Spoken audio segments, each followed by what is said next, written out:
और बड़ी खबर, पश्चिम बंगाल की सीएम ममता बनर्जी ने एक बार फिर से रामनवमी पर दंगे की आशंका जाहिर की। पुरुलिया में रैली के दौरान ममता बनर्जी ने दावा किया कि 17 अप्रैल को बंगाल में दंगा होने की आशंका है, ताकि बीजेपी इसके जरिए वहां पर एनआईए को भेज सके। और इस दौरान ममता बनर्जी ने दावा किया है कि लोगों को दंगा नहीं करने देंगे, क्योंकि रामनवमी को दंगा करने की कोशिश हो सकती है और ये हम बिल्कुल नहीं चाहते।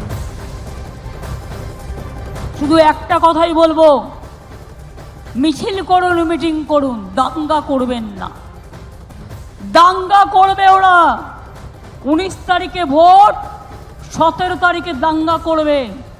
তোমাদের তো রাম কানে কানে বলে দিয়ে যায়নি তুমি দাঙ্গা করো, কিন্তু এরা দাঙ্গা করবে আর করে এরাই একে ঢুকিয়ে দেবে।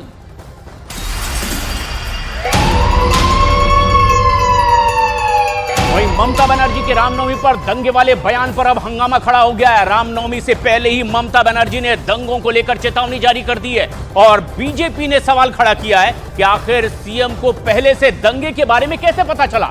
और ऐसे में बीजेपी ने अब ममता बनर्जी के बयान को पश्चिम बंगाल में तुष्टीकरण वाली सियासत से सीधे जोड़ दिया है।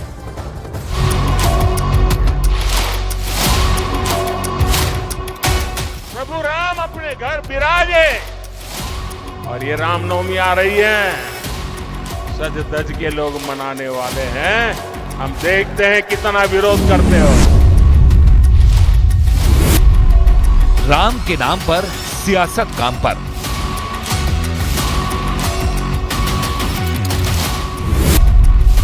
पहले चरण का मतदान, राम पर संग्राम।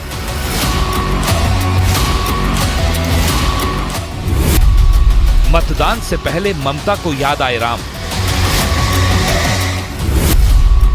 राम नवमी पर ममता की चेतावनी पर सियासी तनातनी। শুধু আপনাদের কাছে একটাই অনুরোধ, কোনো দাঙ্গা করতে দেবেন না।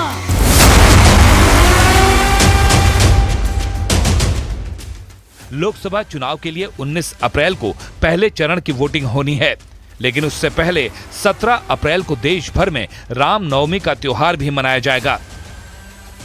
लेकिन रामनवमी पर बंगाल की सीएम ममता बनर्जी ने दंगों का अंदेशा जताकर नया सियासी घमासान शुरू कर दिया है। ममता को दंगों का ऐसा डर सता रहा है कि वो अपनी हर चुनावी रैली में इसका जिक्र कर रही हैं। उनका दावा है कि रामनवमी के बाद मतदान की तारीख रखना एक साजिश है।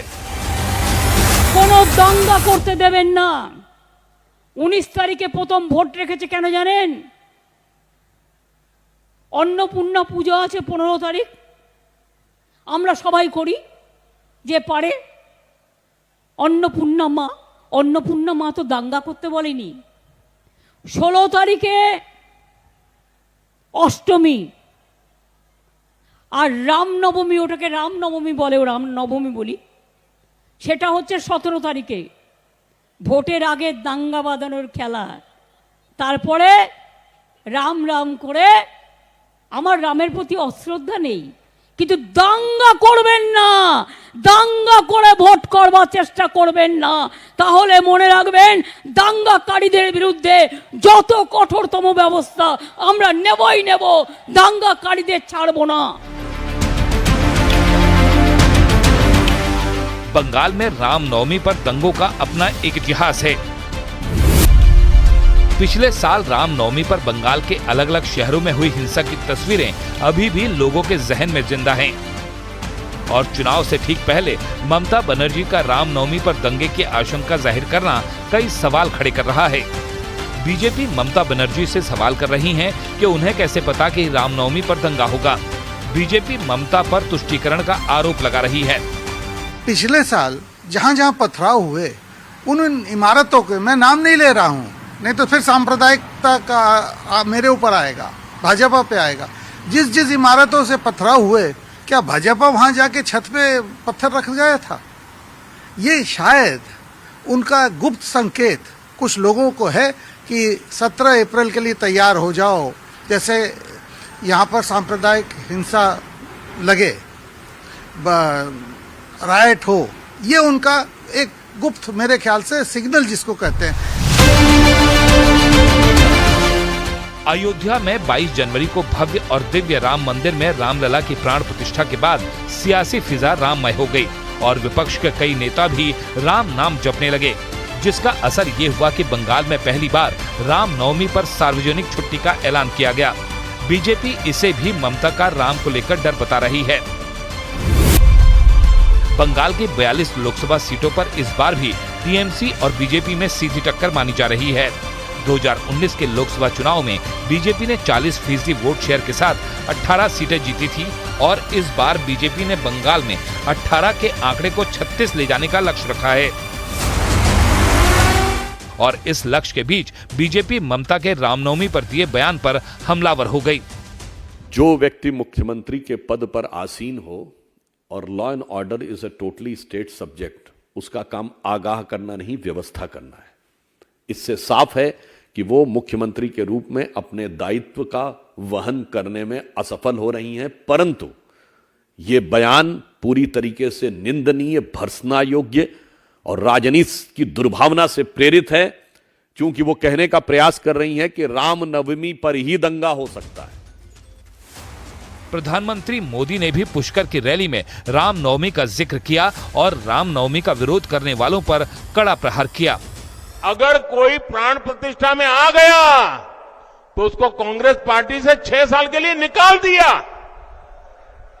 क्या इस देश में ऐसा हो सकता है भाई? प्रभु राम के बिना आप देश की कल्पना कर सकते हो? हमारे यहां तो सुबह शाम मिलते हैं तो राम राम सा करके शुरू करते हैं भाई, और अंतिम विदाई में भी राम बोलो राम से ही जाते हैं जी।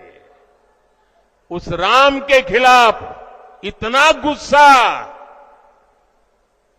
मेरे दिमाग में नहीं बैठ रहा है भैया। प्रभु राम अपने घर विराजे और ये रामनवमी आ रही है, सज धज के लोग मनाने वाले हैं। हम देखते हैं कितना विरोध करते हो। जिस रामनवमी पर ममता बनर्जी हिंसा की आशंका जता रही हैं, उस महापर्व के लिए रामनगरी अयोध्या में भव्य तैयारी की जा रही है। अयोध्या में रामलला की प्राण प्रतिष्ठा के बाद पहली बार राम मंदिर में रामनवमी पर महा उत्सव मनाया जाएगा।